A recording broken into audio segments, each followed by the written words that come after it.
Middle east में Iran से जंग के बीच अमेरिका के प्रेसिडेंट डोनाल्ड ट्रंप ने एक बड़ा ऐलान किया। उन्होंने गजा को लेकर ऐतिहासिक डील की घोषणा कर दी। ट्रंप ने गजा में शांति लाने के लिए 20 पॉइंट वाले एक प्लान की बात कही है, जिसमें गजा से इजरायली सेना की वापसी और हमास के हथियार छोड़े जाने का जिक्र है। और ट्रंप के इस प्लान पर हमास ने तो हामी भी भर दी, लेकिन इजरायल की ओर से अभी तक कोई प्रतिक्रिया नहीं आई है। अब सवाल ये उठता है कि क्या बेंजामिन नेतन्याहू ट्रंप के इस प्लान को मानेंगे?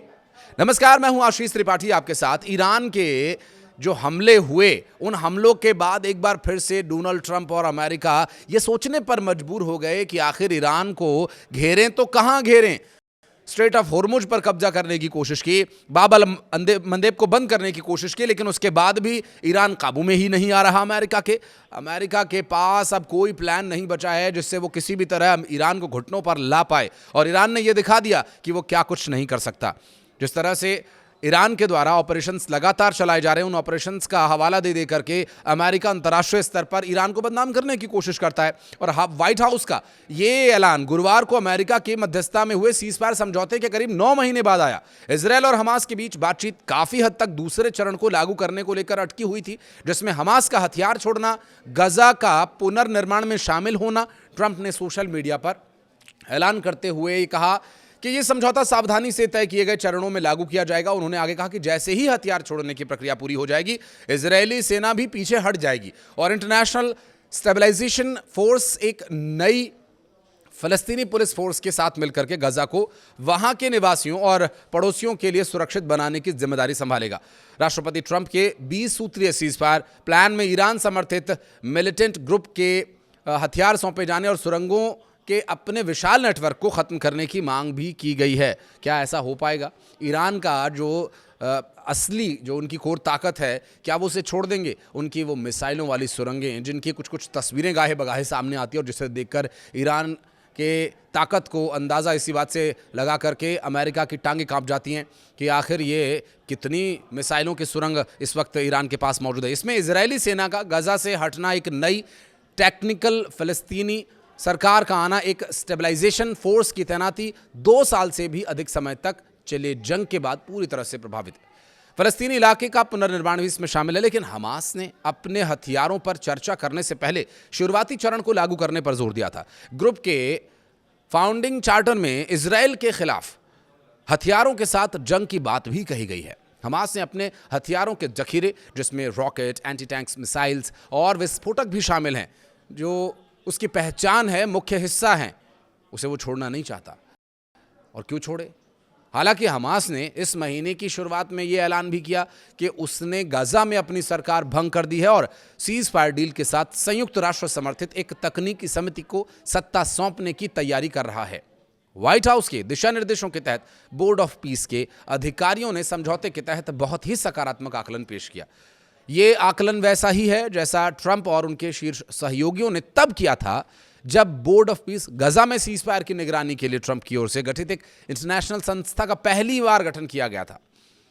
अधिकारी हमास या गजा में काम करने वाले किसी अन्य जो दूसरे ग्रुप जैसे कि पैलेस्टीनियन इस्लामिक जिहाद के हथियार छोड़ने के लिए कोई खास समय सीमा नहीं बता पाए, लेकिन उन्होंने कहा कि गजा पुलिस फोर्स अगले 2 हफ्तों में बोर्ड ऑफ पीस समर्थित गजा प्रशासन को हथियार सौंप देगी।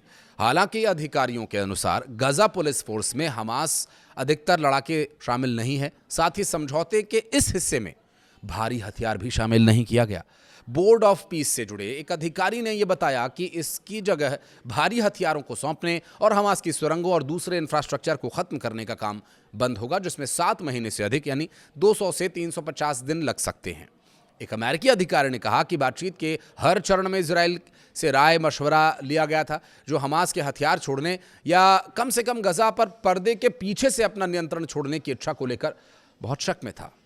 अमेरिका के एक अधिकारी ने यह कहा कि अगर इजराइल गजा के लिए राष्ट्रपति डोनाल्ड ट्रंप के 20 पॉइंट वाला प्लान आगे नहीं बढ़ाता है तो वे बहुत निराश होंगे।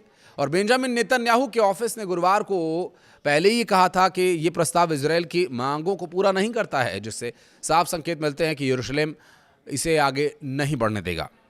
अमेरिका के सीनियर अधिकारी ने चेतावनी देते हुए ये कहा कि हम इजराइल से ऐसा कुछ करने के लिए नहीं कह रहे हैं कि जो उस 20 सूत्रीय प्लान में नहीं है, जिस पर वे शुरू में सहमत हुए थे, और इसलिए हमें पूरा भरोसा है कि वे इसका पालन करेंगे। अगर वे ऐसा नहीं करते हैं तो राष्ट्रपति ट्रंप बहुत ज़्यादा निराश होंगे। अधिकारी ने आगे कहा कि हमें बस इतना चाहिए कि वे उस मूल समझौते पर कायम रहें जिससे उनके बंधक घर वापस आएं और युद्ध खत्म हो।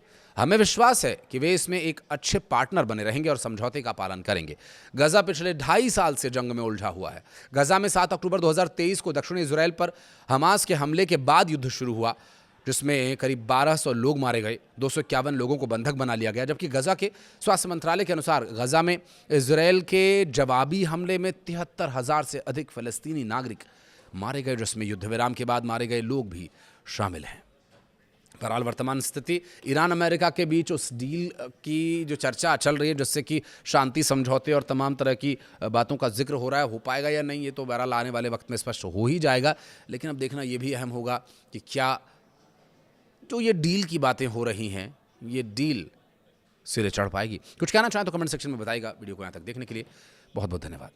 और हमास के हथियार छोड़े जाने का जिक्र है और ट्रंप के इस प्लान पर हमास ने तो हामी भी भर दी, लेकिन इजराइल की ओर से अभी तक कोई प्रतिक्रिया नहीं आई है। अब सवाल ये उठता है कि क्या बेंजामिन नेतन्याहू ट्रंप के इस प्लान को मानेंगे? नमस्कार, मैं हूं आशीष त्रिपाठी आपके साथ। ईरान के जो हमले हुए, उन हमलों के बाद एक बार फिर से डोनाल्ड ट्रंप और अमेरिका ये सोचने पर मजबूर हो गए कि आखिर ईरान को घेरें तो कहां घेरें। स्ट्रेट ऑफ होर्मुज पर कब्जा करने की कोशिश की, बाब अल मंदेब को बंद करने की कोशिश की, लेकिन उसके बाद भी ईरान काबू में ही नहीं आ रहा। अमेरिका के पास अब कोई प्लान नहीं बचा है जिससे वो किसी भी तरह ईरान को घुटनों पर ला पाए, और ईरान ने यह दिखा दिया कि वो क्या कुछ नहीं कर सकता। जिस तरह से ईरान के द्वारा ऑपरेशंस लगातार चलाए जा रहे हैं, उन ऑपरेशंस का हवाला दे करके अमेरिका अंतर्राष्ट्रीय स्तर पर ईरान को बदनाम करने की कोशिश करता है। और व्हाइट हाउस का ये ऐलान गुरुवार को अमेरिका की मध्यस्थता में हुए सीज़फायर समझौते के करीब 9 महीने बाद आया। इजरायल और हमास के बीच बातचीत काफी हद तक दूसरे चरण को लागू करने को लेकर अटकी हुई थी, जिसमें हमास का हथियार छोड़ना, गजा का पुनर्निर्माण में शामिल होना। ट्रंप ने सोशल मीडिया पर ऐलान करते हुए कहा कि यह समझौता सावधानी से तय किए गए चरणों में लागू किया जाएगा। उन्होंने आगे कहा कि जैसे ही हथियार छोड़ने की प्रक्रिया पूरी हो जाएगी, इजरायली सेना भी पीछे हट जाएगी और इंटरनेशनल स्टेबलाइजेशन फोर्स एक नई फलस्तीनी पुलिस फोर्स के साथ मिलकर के गजा को वहां के निवासियों और पड़ोसियों के लिए सुरक्षित बनाने की जिम्मेदारी संभालेगा। राष्ट्रपति ट्रंप के 20 सूत्रीय सीज़फायर प्लान में ईरान समर्थित मिलिटेंट ग्रुप के हथियार सौंपे जाने और सुरंगों के अपने विशाल नेटवर्क को ख़त्म करने की मांग भी की गई है। क्या ऐसा हो पाएगा? ईरान का जो असली जो उनकी कोर ताकत है, क्या वो उसे छोड़ देंगे? उनकी वो मिसाइलों वाली सुरंगें, जिनकी कुछ कुछ तस्वीरें गाहे बगाहे सामने आती है और जिसे देखकर ईरान के ताकत को अंदाज़ा इसी बात से लगा करके अमेरिका की टांगें कांप जाती हैं कि आखिर ये कितनी मिसाइलों की सुरंग इस वक्त ईरान के पास मौजूद है। इसमें इजरायली सेना का गजा से हटना, एक नई टेक्निकल फ़लस्तीनी सरकार का आना, एक स्टेबलाइजेशन फोर्स की तैनाती 2 साल से भी अधिक समय तक चले जंग के बाद पूरी तरह से प्रभावित है।